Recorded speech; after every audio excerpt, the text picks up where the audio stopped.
my name's Helena. I'm a keeper here at Drusilla's Park, and I'm going to be talking to you about a few little animals that get a bad rep at this time of year. Obviously with Halloween coming up, lots of people tend to see the negativity in these animals. I'm going to show you that they're not all bad, actually they're quite cool. This is Ruth. So with Halloween coming up this time of year, it's my favourite time of year. With these guys, they get a lot of bad reputation in films and they're quite, always known as the smelly animals. But Ruth actually is not a smelly animal. Yes, she does smell a little bit, but so do humans. They're actually really lovely pets, but a lot of people are really scared of them as well. The first thing that makes them quite scary is this. Big long tailworm. It's actually used for balance with these guys. They use it to run around everywhere. And they are very intelligent animals and can be trained for movies. You probably have all seen Harry Potter at some point, and there is a rat in that one that's used. They can be trained however anybody wants to train them, with food or with clickers, with noises. Obviously she does have teeth, and yes, they can bite, but so can anything. But it's usually done because they're scared or they're upset with something or they're unwell. She is absolutely lovely. Up, we have snakes. Obviously these guys, a lot of people are scared of, including myself. About 20 years ago, you wouldn't have even got me in a room with a snake. Look at me now. So this is Henty. She is a Honduran milk snake, and Henty's used for education purposes, which is why she's obviously so good at the moment with me. A lot of people tend to think that they're slimy, they're wet, they're horrible. They're actually not. They're completely dry, really smooth, got lovely skin, as you can see.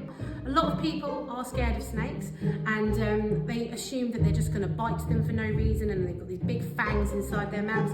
She's actually a constrictor, which means to kill her prey, she will actually strangle it. She's using me like a tree because obviously she's got no arms and legs, so if she was to fall, she'd fall flat on the floor, which wouldn't be very good for her. So her muscles are constantly gripping me all the time. As you can see, I'm not putting much effort into it. She's doing all the work, and she'll unwrap herself when she needs to, and when she feels that she wants to loosen up a little bit, she will do that as well. Next up, cockroaches. Now obviously these ones have probably got the biggest bad reputation for being the worst sort of animal you could have in your house. A lot of people associate cockroaches with being dirty and disgusting, but actually these guys don't live in dirt and disgustingness. These are Madagascan hissing cockroaches. We have a male and a female here. This one here is the male. This one has got the horns on the top of his body. This is known as the armour at the top. If you look at the female, they don't have this. They have little dents. You can see his head just right underneath there. So he's being protected by all his armour on the top. This bit at the top is very hard, and this is what the boys fight with, are the horns.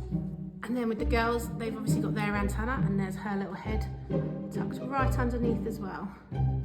So they've got the barbed legs. These are very sharp, and they've got little hooks on their feet, which means that they can climb up glass, they can climb up anything really. Now cockroaches can live without their head for a little while, and they can survive nuclear explosions as well. And they're pretty hardy animals, but they're a pretty cool thing. They're not as scary as you think. So next up, we've got a millipede here. These are known as giant African millipedes, or train millipedes. You can probably guess why they're called a train millipede, because obviously they move like a choo-choo train. There's a lot of people tend to think that they've got a million legs. Well, as you can see, there's definitely not a million legs on there. So this is their legs. And they look like they've been sewn onto their bodies. So this one here is a girl. So she's a very active girl, as you can see. She's walking around, and now you can see the full length of her body is incredibly long. They are disgusting in a way, because the way that they defend themselves is to actually poo on you, which comes out this end. But luckily she's not feeling too threatened by me. A lot of people are scared of these guys because they think they're going to bite them, when actually they're not really going to bite you as such. Their legs are a little bit sharp, a little bit pinchy, but nothing scary as you would think. They're actually an alright kind of animal. I really like millipede.